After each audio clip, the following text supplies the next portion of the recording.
Hey guys, Canadian Range Nut here. It is Tuesday, May the 31st, 2022, one day after the Liberals announced that they want to basically get rid of all handguns in Canada. And I just wanted to update you guys on that. So I got some information from the CSSA. The name of the bill is going to be called Bill C-21, and it's being called an act to amend certain acts and to make certain consequential amendments which, regarding firearms to Parliament. So this is a quote from Marco Mendicino. This means individuals will be prohibited from buying, selling, transferring, or importing handguns. And if you didn't see the video that I posted yesterday about the initial announcement about this, then you might want to check that video out. So some details for you guys. Once royal assent is obtained for Bill C-21, the sale, transfer, and import of handguns will be permanently frozen. So basically what that means is once the bill is passed in Parliament, then we're kind of screwed. So as of now, though, you can still purchase a handgun. And I've seen a lot of things on Facebook and Instagram and stuff, and a lot of the stores are apparently trying their best to fill out the orders as quickly as they can. I ordered a few boxes of ammo myself. I had mentioned that to you guys. I ordered a Ruger Wrangler, which is a 22. I don't really have the money for it, but I think I might even get one more pistol. Again, it's a bit of a risk, but if you think logically about it, if they do try to implement this ban, if it does pass, the more people who purchase these guns, I think the better chance we have of keeping it, because I really don't think they have the manpower to take all these guns from people, but who knows what the future holds. So some more information for you guys. Until the time C-21 gets royal assent, regulatory changes announced will be implemented by regulation that will temporarily freeze handgun sales. It says until royal assent, okay? So basically, like I just said, that just means that we can still purchase until it gets royal assent in Parliament. The temporary freeze by order in council is going to take effect in mid-October. So according to the CSSA, basically we've got till mid-October until this freeze takes place, which is good for us. But again, don't let your guard down, because all that means is it's just you have until October to buy stuff. So some of the things that will be part of the order in council, according to the minister's briefing documents, are the permanent magazine restrictions as well. Now, once Bill C-21 has passed, they're looking at effectively confiscating all legally acquired handguns through grandfathering.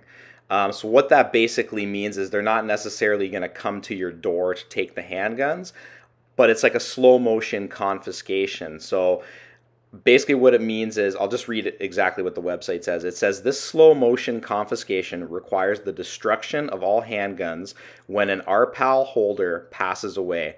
It appears no compensation will be paid to these owners or their estates. So basically, we'll be allowed to keep these handguns till we die, but there will be no transfer. So basically, you can't transfer it to your son or daughter or your spouse. It will have to go to the government. Also says they're going to impose a permanent cessation of handgun sales, trades, and imports. They're also going to prohibit low-power pellet BB gun, quote, replica firearms that look like real firearms. So that's going to eliminate the airsoft industry. So there goes businesses there. Chief firearms officers will be prevented from approving the transfer of handguns to individuals with limited exemptions for high-level competitive shooters. So, for example, anybody sorry, let me get back to that. Prevented from approving the transfer of handguns to individuals with limited exceptions for high-level competitive shooters. And so basically what that means is it's going to effectively end Canada's Olympic shooting program eventually. They're going to increase the maximum penalty for gun smuggling from 10 to 14 years. You got to love how that's one of the items that comes near the end. Additional regulation will be tabled at an unknown time, forcing all long gun magazines to be permanently altered. So magazines so that they can never hold more than 5 rounds. We kind of already knew that they were going to do that. creates a new criminal offense for altering a magazine to restore it to its original capacity. They're creating new red flag laws allowing anyone to apply to a judge for an order to immediately remove firearms for an individual.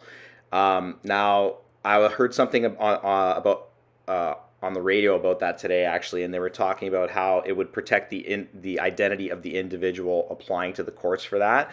You know, obviously, we don't want people who are mentally what's the word I'm looking for, who are not able to handle a firearm safely, and obviously if they have ill intentions with it, we don't want them to have guns, but it doesn't stipulate like how they can apply to the court. So there's the potential for abuse there. PAL owners must surrender all firearms during a legal challenge of a license revocation. So that basically means, from the sounds of it, that if somebody accuses you of something, you basically have to surrender your firearms until it's cleared up. Okay, so those are some of the details there. Now, you know, I don't know if you guys had a chance to watch the whole press conference. I did. Like, I couldn't even watch the whole thing myself. I got about 40 minutes into it, and then I kind of got the gist of it. But I will post the link again in the description section if you do want to get to that. But basically the gist is, if this passes in Parliament like they're planning to do it in October, we are kind of screwed as handgun owners. And I've mentioned before, this is, again, this is not going to stop here. So make sure that you write to your MP, which is federal, write to your MPP, which is provincial. Let them know how you feel as a law-abiding gun owner. If you just kind of sit there and do nothing, then I don't want to say you're contributing to it, but it's not helping the situation. So do what you can. Also, join one of those organizations like the CSSA, the NFA, National Firearms Association, the CCFR, Canadian Coalition for Firearms Rights. All of these guys have more money than either you or I have as an individual to fight this type of legislation. So make sure you go and join one of those organizations. Other than that, that's pretty much the only update I really have. But so just to clarify, you are still able to purchase a handgun as of right now, and obviously the sales are gonna, they're gonna skyrocket. So if you had your eye on something, you might want to pick it up now. I saw a meme today talking about how Trudeau was one of the best gun salesmen in Canada right now, because obviously everybody's panicking to get their handguns, right? I think one of the most infuriating things about this bill is the fact that you can't even leave your firearm to your family. So basically what you would have to do is you would have to transfer it to a business to be destroyed, basically. And to me, that is unacceptable. That is, where are we going to draw the line as far as becoming politically active and as law-abiding gun owners? We kind of sit back and we're not very vocal about this stuff, but I think it's time to start getting vocal. Like I said, contact your MP, contact your MPP.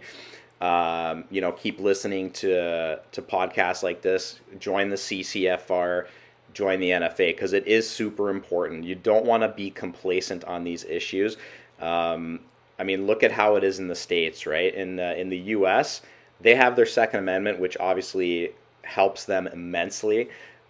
But because of that Second Amendment and that right that has been grilled into them, good luck confiscating the guns in the United States, unless you're obviously in like a democratic state. So it's really, it is a scary thing where we're going right now. So anyway, that's what I wanted to update you guys on tonight. Let me know what you thought of this podcast.